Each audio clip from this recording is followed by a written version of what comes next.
I'm going to be calling you in a little bit, but I thought I would record this for you. Perhaps you'll enjoy it. This is the first few pages of my book that I wrote last year. Let's see if you enjoy it. I thought it would be fun to share it with you. So at the top of my my book. The title of it is Rough Conversations on Evolution and Intelligent Design. I've got a picture of a couple collegiate wrestlers wrestling it out, and one of them just looks like he's just demolishing the other. And that's kind of how I felt after I had these two conversations with these two public figures. So my sweetheart offered up, well, she said that I could use her iPad here since I've got Windows 8.1, and I don't know how to do that on two separate windows anymore, where I show something and then I have the camera running.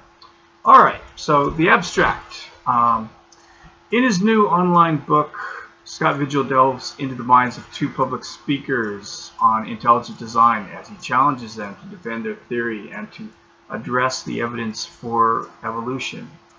So I've got some biographical material here autobiographical material here that perhaps you'll enjoy, and then I get into a little bit of the discussion. So here's the preface.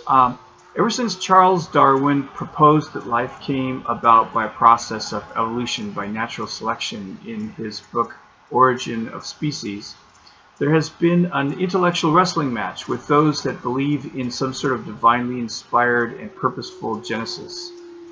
This internet book continues the match. In it, I attempt to capture two spirited discussions I have had with two public speakers on intelligent design.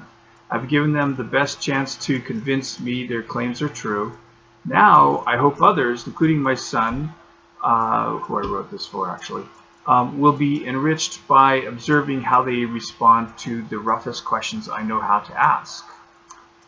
Hopefully, the reader isn't looking for the intellectual equivalent of a gentleman's game of backgammon, because I assure you that it won't be found here. These electronic pages contain discussion that occasionally becomes lively, passionate, and rough. Everybody tried to behave, but nobody fully succeeded. My father took state in Washington and wrestled for the Huskies. He taught me and my brother to wrestle, and we nearly tore up the house. Probably some of that was with you and Uncle Kevin. I also wrestled in school and played football as a kid. I was taught how to hit and play football in the mud. It was so great to knock somebody into the mud, and I didn't even mind getting knocked into the mud myself every once in a while. I recall hitting a big stocky fullback from Tilcomb Junior High as he swept around the end, and I chopped his knees out from under him, and down he went. 2 plays later, I couldn't believe my luck when he came around the very same play. So I hit him again, only this time I hit him about 2 inches higher, and the physics was entirely different. I hit his core and bounced right off, and when I got up, I saw stars for the very first time. Dave Sargent later played for the Seattle Seahawks. And I remember weighing in, and my opponent looked at me condescendingly. We both knew he was the stronger of us two. I was afraid. But Mr. Talbert told me before the match, "Scott, don't try to muscle him. He's too strong. Wrestle him." And so I used my best moves. Before the first period was up, there was the slam of the referee's hand, boom, on the mat, the whistle, and I jumped up and my teammates cheered. I pinned the guy. Wow, what a rush that was. Later, I earned an electrical engineering degree and became passionate about the scientific method. As a Christian for approximately 35 years, I gained a deep passion for the truth. Each of these threads of my character all play a part in everything I do, just as my buddy in 6th grade was surprised when he forgot about the play after the ball snapped and didn't realize I was coming to flatten him. I think my discussants were caught off guard. My poor buddy had his father to chew him out as he was picked up off the field, trying to cry and get the air back into his lungs. So that's what he was doing. But nobody was around to do the same for Brian and Casey. I don't think they realized they were smashed into the mud. However, I feel the rush of victory. It is a crazy and jubilant feeling, but maybe I was the one that was down. As the reader, you be the judge. Since ID has a deity as its central feature, and since it is impossible, ID is intelligent design, and since it is impossible to disprove God, it becomes religion to me. In contrast, because of its falsifiability, the theory of evolution appears a true scientific theory and a superior model for how life has developed on this planet. The idea of finding the signature of a designer in life that we see is a beautiful thing. I'd be overjoyed reporting the existence of such a designer. Instead, I report my awe of the natural world we have discovered. I hope that after reading this book, the reader will agree with my conclusion. ID should be rechristened In Denial. By reading this book, the reader might gain more of an understanding of evolution, ID, or even our conception of the deities. However, my greatest hope is that this book and these conversations leave the reader with an excitement about discovering truth, even if it takes a bit of a wrestling match to find it. And I've got a couple pictures, one of Brian Hunt and one of Casey Luskin. I dedicate this ebook to my son, Scotty, who is the one I wrote this for and who thinks intelligent design is true, and my daughter, Destiny, who experienced a moment of brilliance, clarity, and realization. She said, "It all felt like a house of cards. I love you both." Discussions with Brian Hunt, I start off with, I show a picture of me and a group of guys that I worked with, including Brian Hunt. Brian Hunt lectures on intelligent design, ID, and his belief in the falsity of evolution to churches near Indianapolis, Indiana. Above is a picture of Brian Hunt in the upper middle and myself, Scott Vigil, on the left, with some workmates from the medical equipment manufacturer Beckman Coulter. We just finished lunch at the Delhi Palace restaurant in Indianapolis. Click here to see 12 seconds of me trying to assure the photographer that his thumb is not in the way of the camera and us trying to show our best poses. While I was working at the company, Brian challenged me to think more logically and scientifically about my beliefs in evolution. He felt that if I accepted his alternative to evolution, intelligent design, or ID, my Christian salvation would remain intact. Don't think about this too carefully. Your brain might seize. In any case, this conversation is presented below. The first chapter of this conversation is entitled Hit and Run, and I show a link there. So there's really two entry points into the book. This first one with Brian, who is really kind of a local guy who just does these little presentations. And the second one, discussions with Casey Luskin of the Discovery Institute, which is a nationally known organization. As my conversation with Brian Hunt closed, he challenged me to contact the think tank Discovery Institute for a more robust presentation of the intelligent design theory. So I surfed onto the website and asked for information. This request and many others were kindly fielded by Casey Luskin, Research Coordinator, Center for Science and Culture at the Discovery Institute. After my discussion with Brian, we launched into my conversation with Casey with our discussion on transitional forms. So that is the second entry point into the book. And I'm going to just catch maybe, I don't know, a page or two, and then take a break here and see if you enjoy this. If so, I can read some more. Okay, so to set this up for you, the reader, there was some sort of conversation between Brian and I in the workplace on black holes. I believe he said something incorrect about them, and as I had recently been studying some rather involved lectures by Leonard Susskind, my understanding of quantum mechanics and Einstein's relativity were at a high point. So I study it, and it gets high, and then I forget it. That's how it goes. So I was able to recognize a few errors in Brian's theory. What they were is beyond me at this point. This was quite a surprise to Brian. He prided himself on his understanding of science. He was certainly a talented engineer, but he had limitations like the rest of us. Brian was a bit indignant, and it was at a time that he let me know that he spoke publicly. At that time, he let me know that he spoke publicly on science to churches. At the time, I was still dealing emotionally with the idea that my daughter Destiny had disavowed her faith.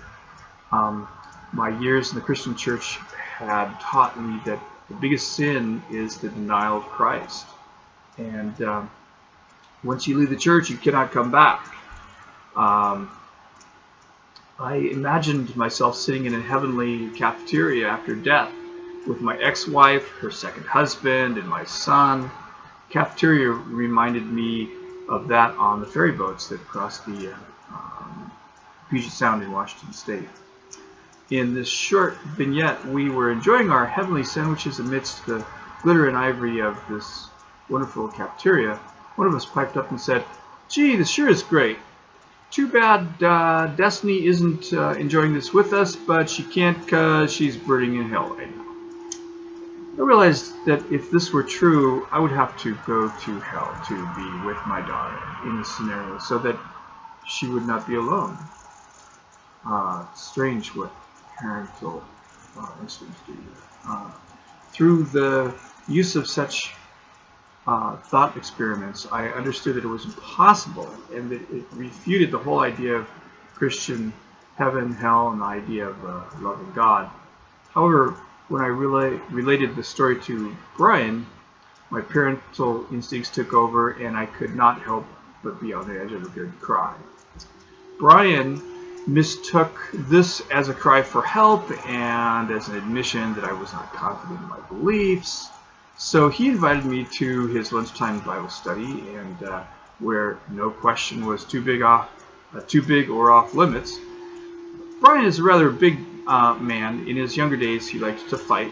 As a mature gentleman, he could still be aggressive. So he threw down a challenge, and I've looked for it, and I will add it if I find it. But the challenge was something along the lines of this: turn back from your present course so that you are not plunged into darkness. Let there be light. I did find an email that said let there be light. More of a dramatization than a quotation, this captures what I recall from that first challenge. I was moving deeper into science and rational thought, and Brian wanted me to stay away. The 3 short emails below, and they're very short, are what I have been able to find from that initial challenge. So I write,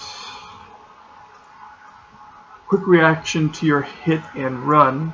He had called it a hit and run, or one of us called it a hit and run, regarding let there be light. So that was his note to me. I'm reluctant to engage you on this. Nonverbals can easily be misinterpreted in an email. I wouldn't want to damage our friendship, working relationship by sounding disrespectful or flippant. With that said, you're challenging Susskind on his statements about black holes without examining his evidence is on par with him disagreeing with your statements regarding the need to move our code from a product that allows testing to one that is matured and ready for operational deployment without even looking at the code. Listening to your rationale and without being a specialist in the type of embedded safety critical code that is our specialty. So his word against yours, I'm afraid it would be no contest in that area. As a note, Susskind is a colleague and rival of Hawking. All right. Oh, okay. So he writes, oh, my, let there be light comment was a hit for you, my friend. Don't be led astray by lots of science. Ooh, hi, Brian. Your note has been in my thoughts. I've felt a ticklishness by friends in the church in the past with regard to scientific questions. If science is about the search for truth, and if truth is from God, how can it be an object of condemnation or consternation? Wouldn't pseudoscience and wrong science, that is untruths, be more of a concern?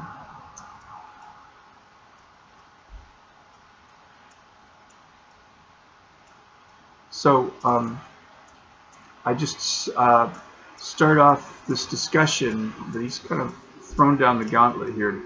Obviously, I'm happily picking it up here, even though it sounds like I'm a little reluctant. Starts off on behavioral evolution. I took a look at some of this during a few breaks. This is absolutely fascinating. Game theory is investigated. Sexual dimorphism is investigated, and I show a link. Polygamy and all sorts of other behaviors are looked at. It's hilarious. I think of the second in the series, he talks about the biology of religiosity. I'm sure you'll love that one too. One thing that has become clear is that you have placed yourself on the vanguard of defending the faith. In my mind, the best strategy for doing this would be to really study this stuff and become expert at it. The problem with most apologists is that they really don't study these theories, and they end up looking quite foolish when they try to combat them. I went to creation.com and, it was pathetic. I used to be zealous and do apologetics, particularly against non-Christian cults. I wound up in front of a couple Mormon missionaries, and I knew enough about their faith to clean their clocks. I can't do it now, but I would think the same concept applies. Fortunately, I didn't become a Mormon in studying their religion. Actually, it was very easy because the more I learned, the more ludicrous it all appeared. And and I'll just give you this one reply, and then I'll take a break from here. So, what is it that you would like to do with your life? I would think that either A, you think God exists, in which case you need to start going that direction, or B, you just enjoy the study of random stuff like sexual dimorphism. I'm not even sure I know what that is, and don't really care if there is a God. Or maybe there is a C. Consider reading Luke from the Bible and or watching Passion of Christ with Tony, and then attend a church this Sunday, Easter. There were, after all, lots of eyewitness accounts of the resurrection of Jesus. Ask God to open your eyes to the truth and to help you filter truth from fiction. All right, so now as a scientist, I'm just going, you got to be kidding me. So there we are. Behavioral evolution. All right, talk to you later.